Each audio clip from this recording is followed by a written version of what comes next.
Okay.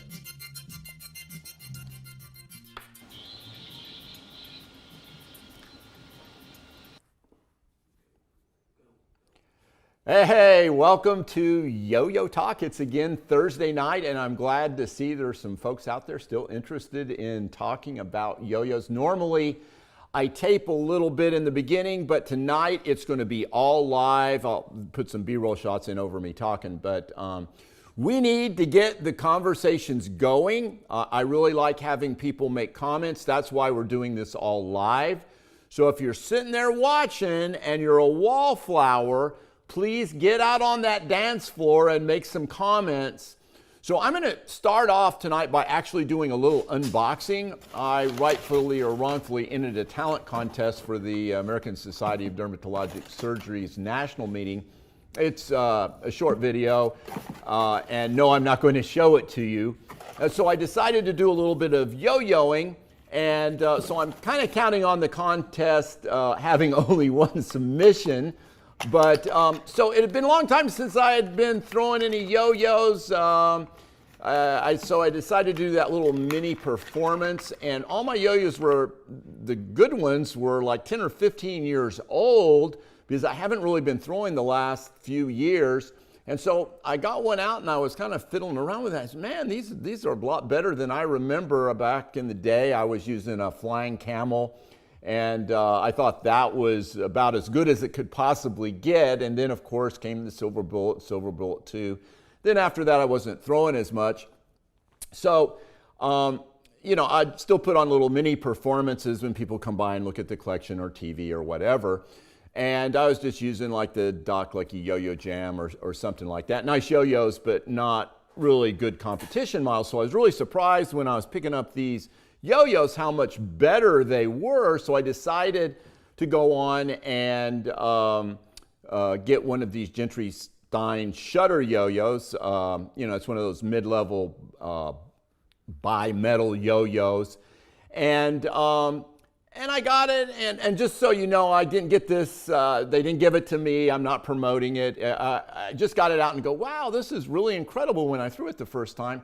And so I decided to do a couple of Eli hops. I'm usually good for about 3 to 5, and then I usually screw up. And then I popped out 10 in a row, and I'm going, whoa! So this was a lot of fun. So I you know, got the yo-yo here, and so probably start throwing a little bit just for recreation. And I just didn't realize how smooth some of these newer models really were. So when you start out learning yo-yos on a fixed axle, it changes things when you've got a really great throw. So, but anyway, what I want to do is get everybody out there to right now jump in, and I'm looking at the comments. I want you to put in what your current favorite throw is right now, and we're not going to judge you, and no trash tech on this, folks. I just want to see what people are actually throwing that are watching the show.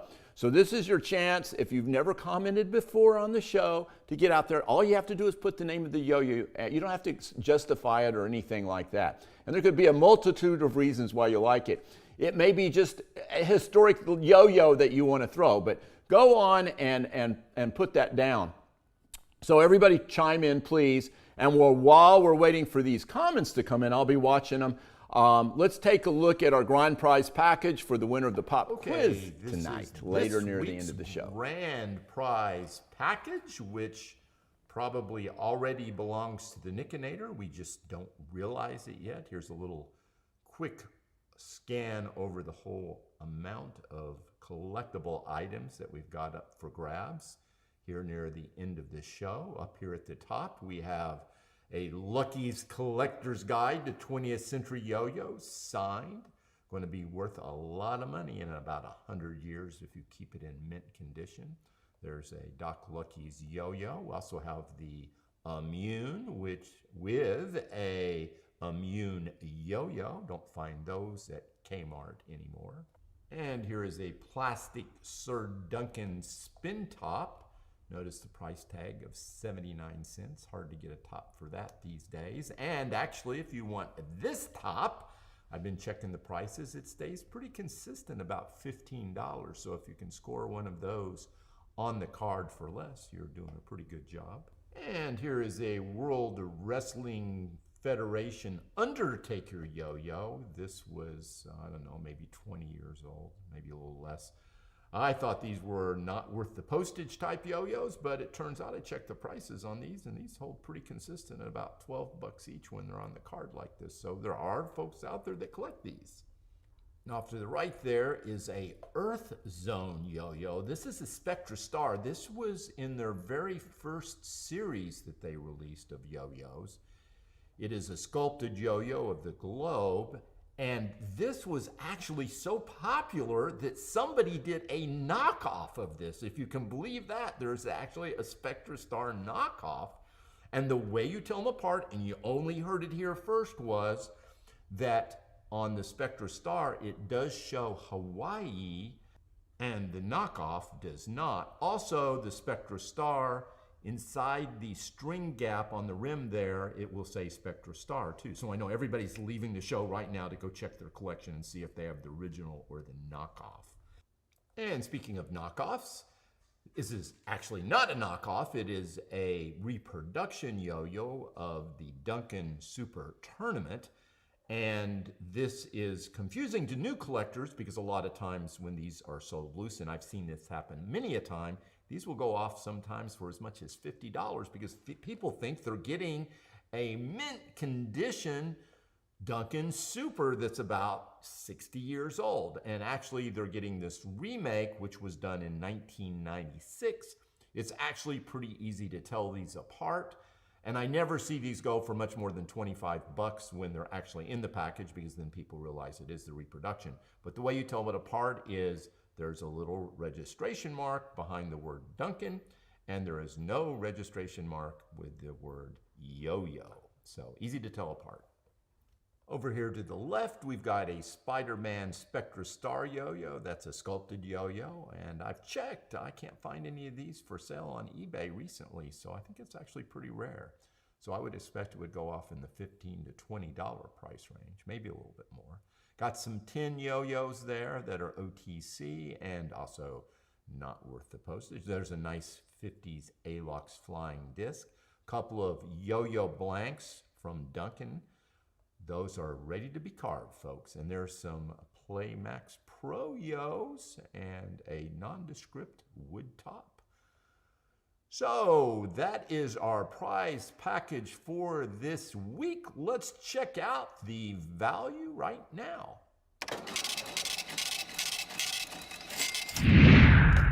Wow, $205. And it's all yours. You just have to beat the Nickinator.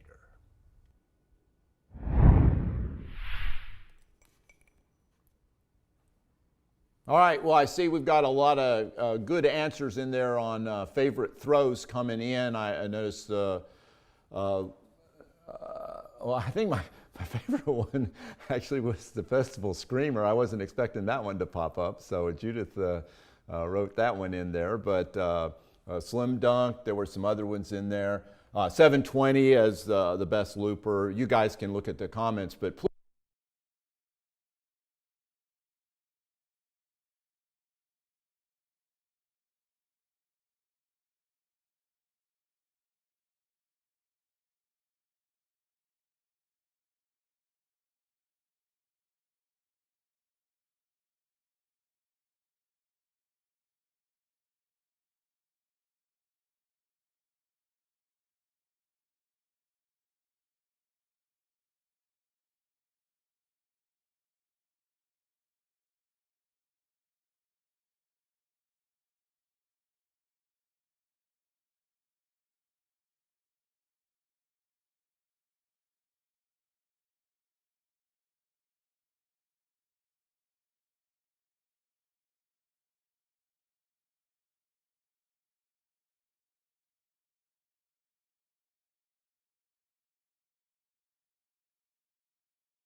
Hey Lucky, thanks for the yo-yos. The box just came. Thought I'd do a quick little unboxing here. Go on the dark yo-yo. the hummingbird on the card. That's really cool. Oh. Here's that Pez one you were telling me about. What am I supposed to do here? Rub it?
In Zimbabwe currency. And speaking of $100 trillion in currency, if you happen to own a hard copy of Lucky's Collector's Guide to 20th Century Yo-Yos, there were only 200 copies made, and they were all signed and numbered, and you couldn't buy them. You had to either win them as a national or world championship or be given one because you were worthy and you know who you are. So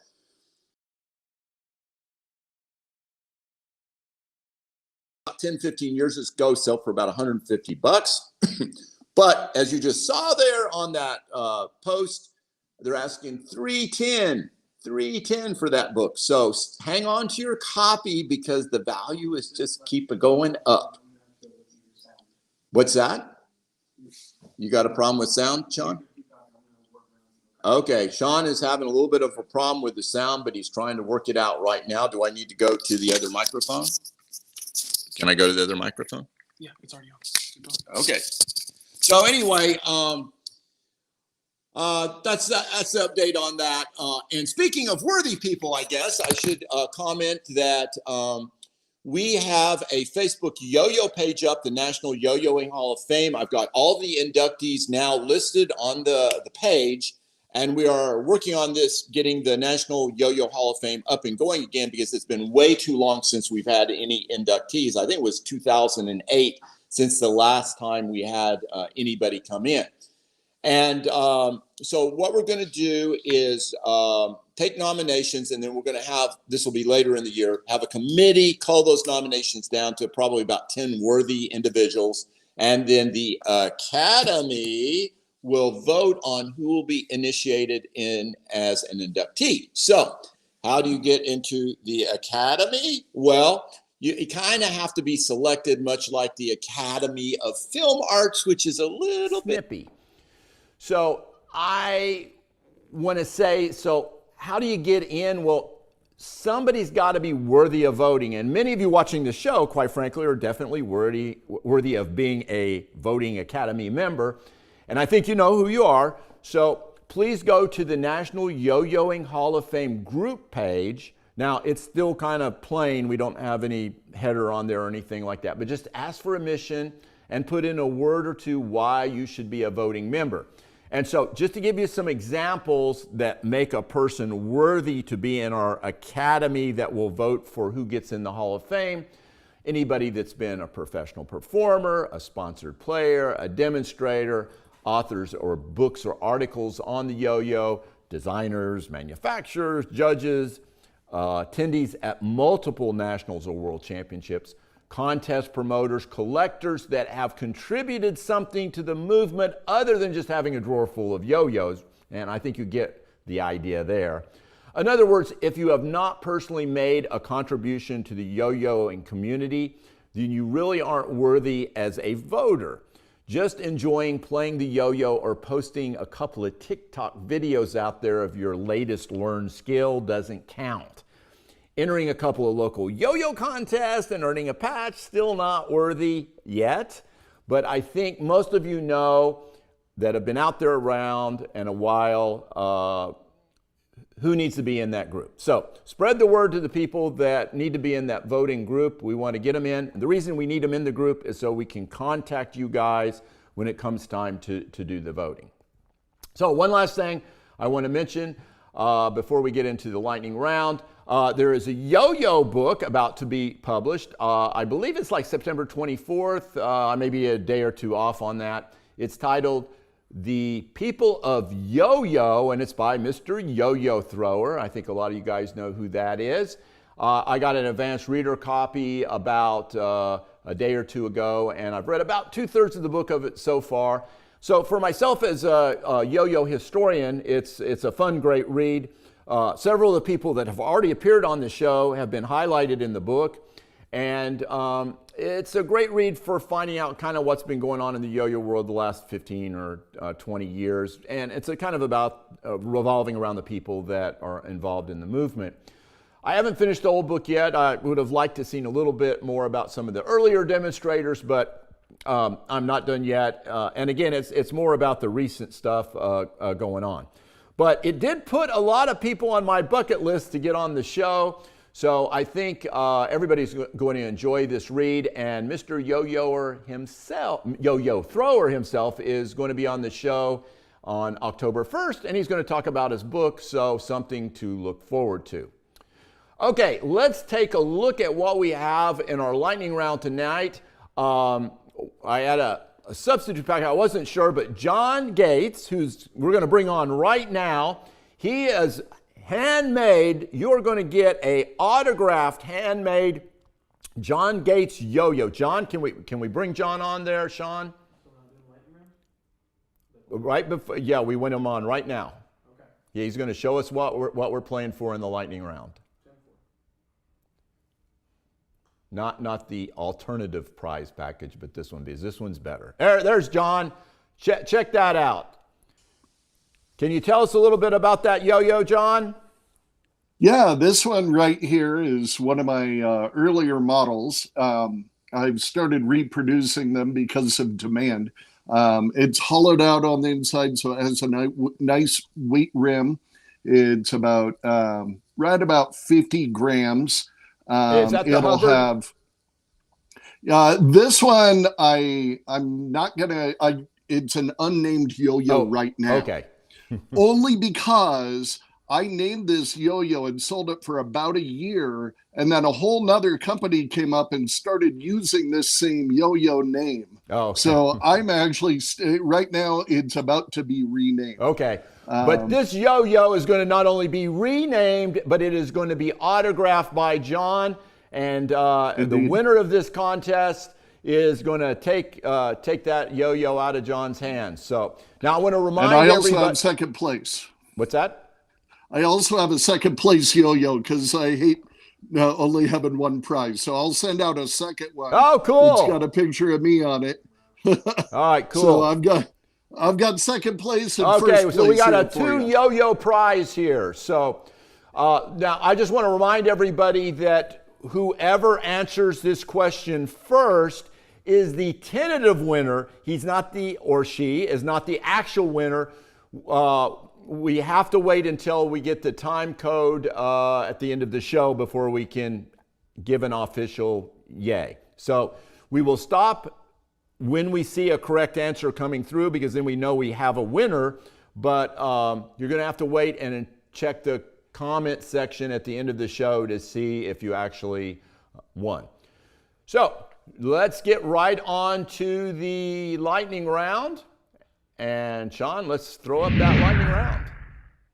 Here it is.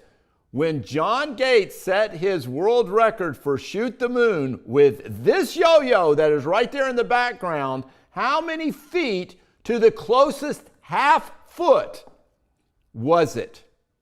All right, we are waiting for our answers to come in. So it could be like 43.5 feet, or it could be 42 feet. Could be 41.5 feet. You just have to tell us how many feet that string length was for the Shoot the Moon. Now, I don't think that's the current world record anymore, but I was there when John set that. It was quite impressive. So I think we're getting some answers coming in. I don't see any yet. We got a lot of people giving shout outs to John, but what we need is an answer so you can take home that great prize.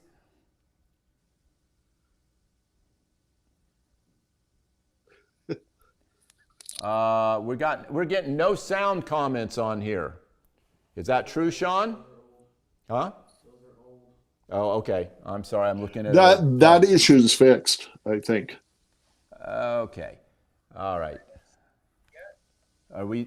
I'm apparently seeing really old comments here. Wait a minute. Okay. Okay. I'm seeing. Oh, okay. Yeah, we're seeing some come through. I'm going to kind of count on Sean here to look at this for the correct answer. Okay. People are giving even numbers. The hint here is to the nearest half foot. That should give you an idea that it may not be like 33, it may be 33 and a half. But that's not the answer.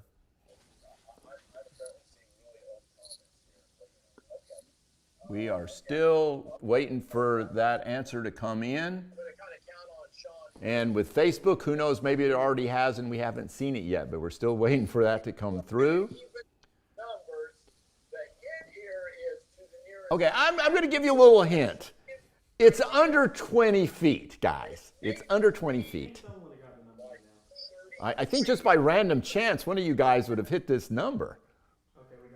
Okay, we got it. We got a correct answer now. So who is our tentative winner there, Sean? Okay, who's our tentative winner?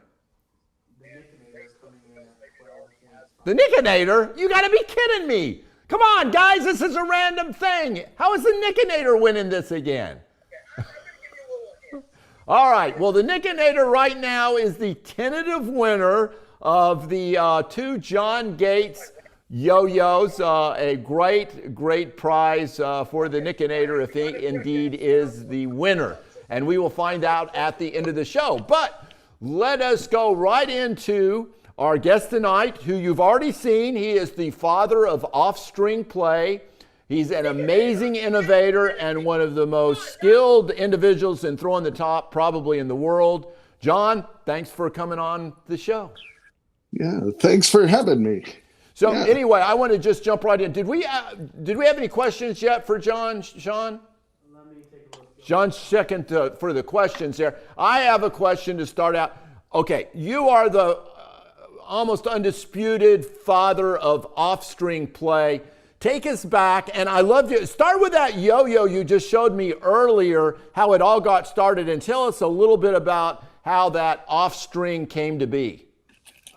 Well, I have this yo-yo right here. It's a pro spin. Wait, I'm going to stop you right there. The answer was 12 and a half feet. Sorry, I never give the correct answer. 12 and a half feet is the correct answer for the lightning round. Go ahead, John. Show us that yo-yo. That's okay. Yeah, this is the one of the very first off-string yo-yos here. It's made by a company, Pro Spin, out of Mexico. I picked that up so I wouldn't trash out another yo-yo trying to learn how to play. And while I was developing just the throw and the catch, I accidentally stumbled across the bind.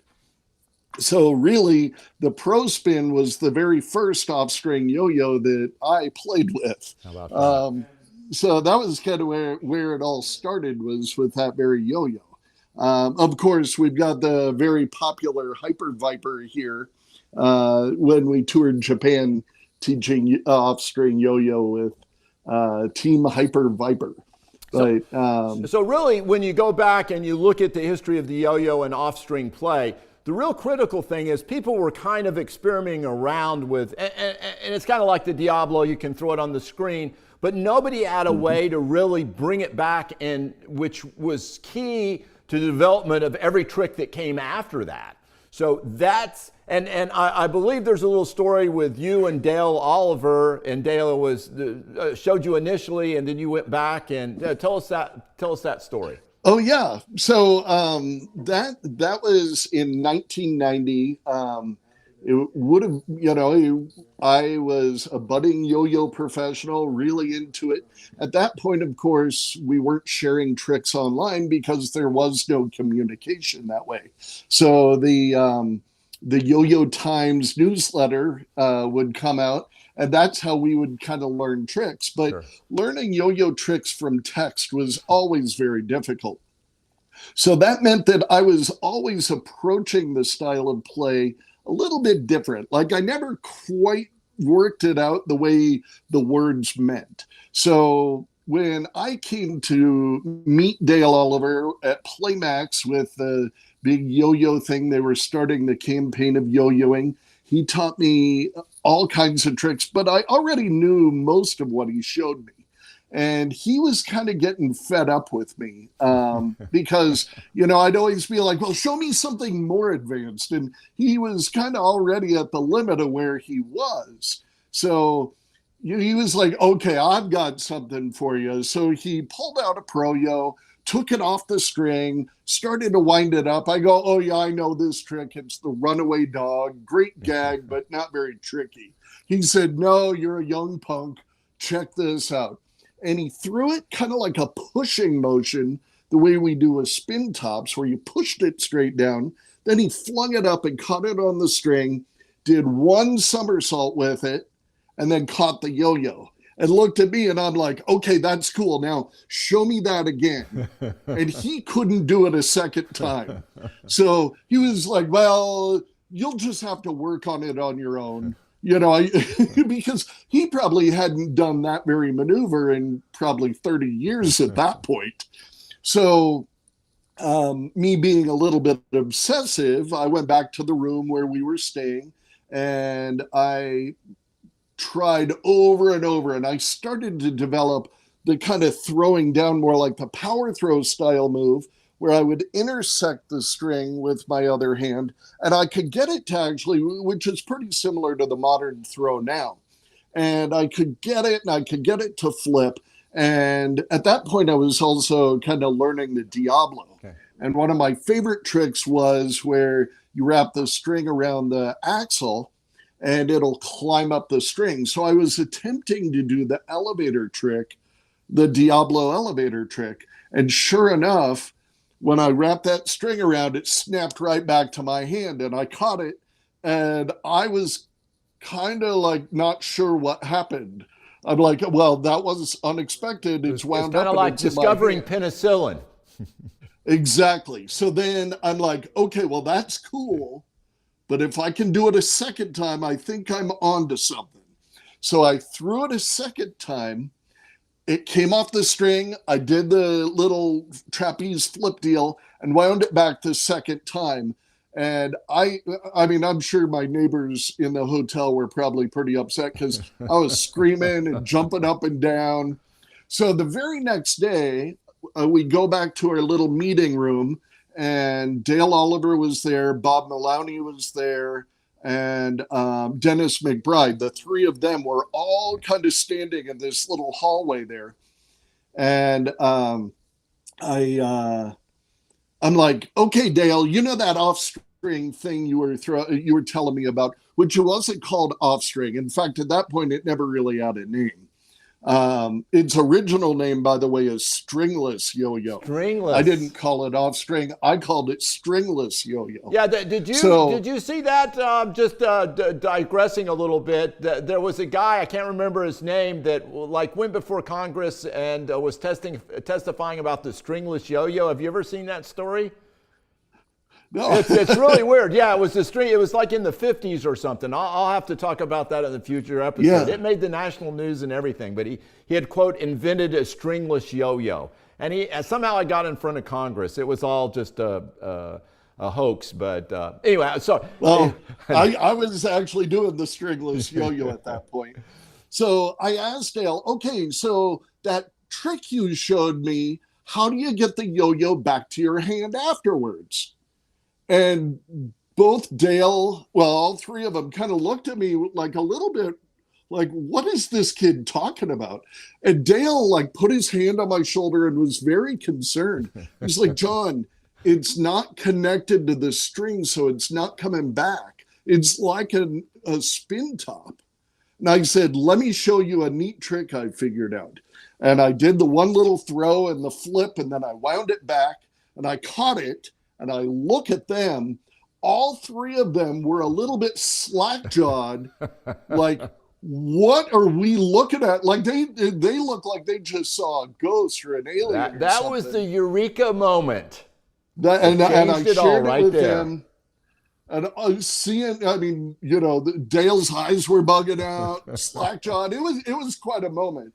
In fact, if you do have a chance to watch the little introduction from the 92 World Contest, Dale references me and that moment in the creativity that I have in the yo-yo world. So that's a very cool story, that's sort of and the story. everybody has heard it here first. That is really the start of Offstring, and then think about the amazing stuff that has developed from that moment. Now, Judith Schultz wants to know what your first yo-yo was, and I think I had an opportunity just a few minutes ago to actually see it. Can you show us that yo-yo again there, John? This right here is the very first yo-yo that I've ever played. This belonged to my father. He got it in the military. And just for the non-yo-yo collectors out there, that is a Duncan marbleized Chevron Imperial, and that is a very highly collectible yo-yo just in of itself. So yes, please continue with your story. So that's my first real yo-yo that I had to play with. That was, I started in 1976 with this one. I was 5 years old, and I kind of learned to play that. Now, I just played around. I could do a few little tricks, never really got into it, threw it in my toy box. But in high school, I started to get back into yo-yo, and this is my real first yo-yo. Nice, and that's the Tom Kuhn No Jive. I know we can't see it in the camera here, but one side is actually bigger than the other. It looks totally mismatched. It's smooth as silk, just like it says on the side where it says smooth. So that was the one that really lit the spark for me. And my very first throw on this yo-yo, I wrecked it right into the pavement. And that's the mark right there that actually made me go, okay, there's the resistance. Now let's work at getting better. Yeah, and I think whole year after I picked this one up was I just yo-yoed obsessively in school for my senior year in high school, got in the yearbook playing this yo-yo. I also met my wife on the day I bought this yo-yo, and I saw my very first punk rock show, Fugazi. It was their first tour. So, 89 was a pretty big year for me. And this right here was the catalyst for all of it. Well, I think Tom Kuhn started many of us kind of back into the yo-yo without a doubt. Hey, Dano was wanting to know do you know what the current record is? I don't remember it off the top of my head for Shoot the Moon. You don't happen to know what that is, do you, John? What broke your record? John's record was 12 feet 6 inches. That was the answer to the question. Yeah. Okay. So now one thing about John is not only is he great at yo-yos, but he's an amazing top player too. Tell us about your involvement with the tops. Well, one of my biggest heroes in the yo-yo world. In fact, I think the show right now is saying that it's still a Bob Rule show. On the internet. I think I'm mislabeled as Bob Rule, but Bob Rule taught me how to spin a top about probably 4 months before that off-string thing. So I got my first spin top from him. I still have that one, still throw it around a little bit. Lovely little spin top, but I learned to wind and throw it there and actually got, I could do a handful of tricks, before I ever met anybody else besides him that could spin a Bob top. certainly influenced a lot of people in the yo-yo world. There's no question about that. Now, you make your own yo-yos, and the interesting thing is, you were telling me, not only do you make your own yo-yos, but you make your own dowels for the axles. Tell me about that. Indeed. So I early on when I started making yo-yos, I kind of took a little bit of a cue from the engineer from YoYoJam, Dale. Dale Bell. Dale Bell. He mentioned when he started building yo-yos, he never looked at another design. He just visualized what he wanted to have happen, and then he would make it. And afterwards, then he would compare what other people were doing. So I kind of took a clue from that. But when I started seeing all the different yo-yo makers out there making yo-yos, the axle almost felt like an afterthought. They would be like, okay, now go get a dowel from the store, and we chop it down and we press it together. Well, which works okay. But for me, let me just mention, I'm since getting we've got where this they're video going in the super round and background, this smooth. is you at the 2017 champion, and you're playing with a fixed axle yo-yo there, and you're That's making right. fixed axle yo-yos, which not very many people do anymore. It's a subcategory, I guess, of play. The old school guys like that fixed axle. So. Indeed. And the thing is about the fixed axle yo-yos that I make, like here you're seeing me do the whole boingy boingy with a loop dismount there. I believe a yo-yo should actually spin at the end of the string. In 1998 and prior, all of our yo-yos that we would play with, they were all fixed axle, but we wanted them to play like ball bearing yo-yos. So that's sort of the sweet spot, what I call the pre-98 yo-yoing, is the sweet spot for yo-yos. I've got a couple of my dowels here. This is one that I made here. But the funny thing about this is when I put this in my lathe, it'll run really buttery smooth at 3,000 RPM. So if it's not able to run at 3,000 RPM and be dead smooth to the touch, I don't feel like it's right. So I make sure that these yo-yos, even though I'm using old technology, I'm doing it with the idea of if you want to hit a spirit bomb or, any of the, more modern tricks, they should be able to be done on fixed axle yo-yos too. Now, So that's sort of my yo-yo big you said was focus called there. the Gibby, is that right? Yep, the Gibby, that one is really, this one right here, this Gibby, Okay. this is an actual, I don't know if you can actually hear it, but it's hollow. This thing is actually hollowed out like I do these yo-yos, but then I put another layer over the top with my logo on the top. So it's almost like a hollow body Gibson guitar, but it's in yo-yo form. So I've kind of hit the point where I said to myself when I was doing this, what if what everybody else was doing is fine, but what would I really want? And I kind of really meditated on that. And I'm like, I want it to be like a violin or a musical instrument. You usually make And only that's about what I'm 50 going to for. 75 of these when you do a run, right? Yep. Yeah. Well, I usually stop after about 50 yo-yos. I usually keep my runs to about 7 to 10 pieces. And then once I hit about 50 of them, I come up with a new design and start working on that.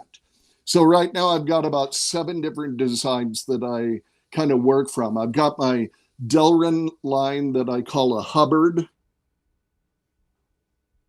The ones that I'm sending out today, right now, this one's called the Ohm, because I don't have a name for it yet.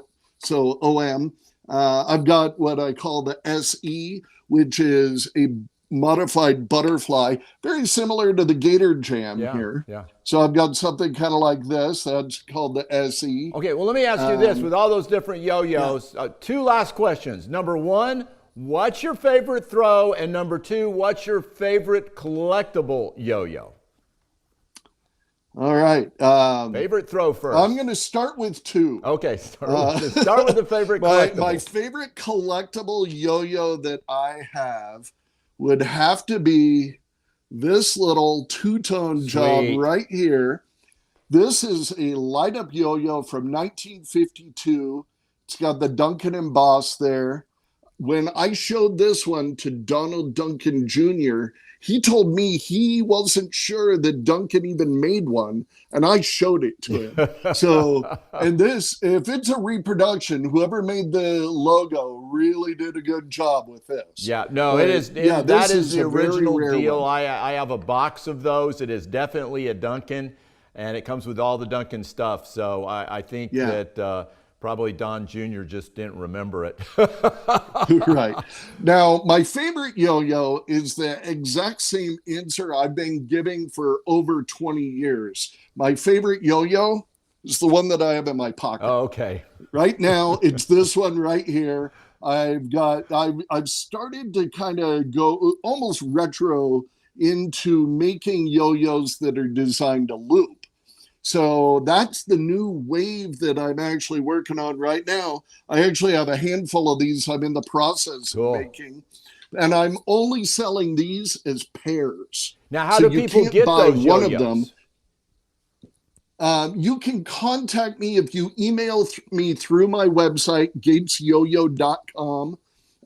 Even though the pictures aren't up yet, I'm the kind of guy who likes to make them or sell them as fast as I make them. Right. So a lot of the times I've got yo-yos available. You just have to ask. Kind of like going into a little indie restaurant, like, hey, what's good today? Okay. And they'll make you the most amazing food, and they've never made it to the menu. So right now what's on the menu and what's coming is these slimline loopers. You can only get them as a pair, not to have a commercial here, but they are only $50 a pair for these yo-yos. And we want to promote that too. Anybody that comes on the show, I hope you sell out, and the demand is great. Hey John, thanks so much for coming on the show. That was awesome. I know we could probably talk for hours. Well, I know we could because we've talked for hours before. So, but hopefully we can get you back on the show for a little more chat time at some other point. But I think everybody is gnawing at the bit because it is time for the pop quiz. And so somebody put a muzzle on the Nickinator as we're about ready for the questions. Just a reminder, it ends when we see a correct answer in the comment section, and you must answer both questions correctly in the same comment for it to work. That makes you the tentative winner, not the actual winner. We will check the time code after the show's over for the true winners, but the contest will end once we know we have at least one correct answer. So, I don't know if these are going to hold up. But we will let you know after the show. So let's go right into our pop quiz, Sean.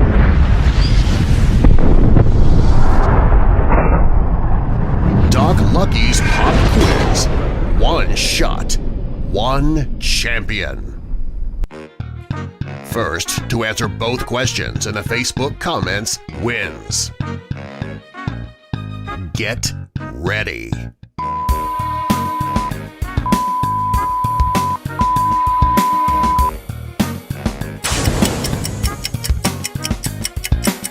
This is the world's largest yo-yo. Rounded to the nearest foot is how many feet in diameter?